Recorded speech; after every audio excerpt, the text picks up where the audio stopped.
కిరణాల మధ్య ప్రచండ సూర్యులా ఉదయిస్తాడు. నువ్వు కళ్ళు తెరిచి చూసే లోపు నీ అజ్ఞానపు కళ్ళు తెరిపించి శుభాలు పలికిస్తాడు.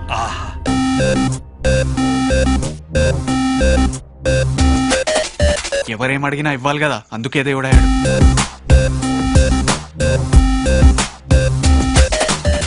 అంటే దేవుడు కూడా మార్కెటింగ్ టీం పని చేస్తోందన్నమాట.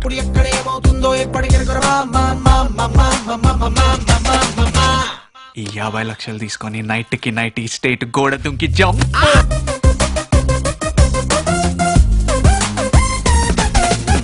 బాబాయ్ లాంటి టీ షర్ట్స్ వేసుకుంటాడా?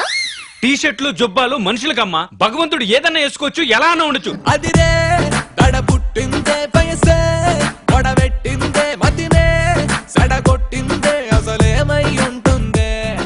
దేవుడు 1000 కోట్లు కుమ్మేయచ్చు. మన ఎంపీలు ఎమ్మెల్యేలు బ్లాక్ మనీ ఎక్కడ దాచుకోవాలో తెలియక కొట్టు సాత్తున్నారే.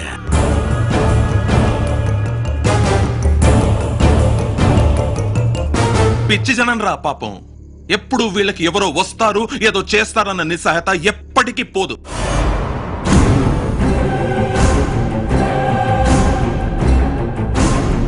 ఇప్పుడు నేను దేవుడిని, నేనేం చెప్తే అది జరుగుతుంది.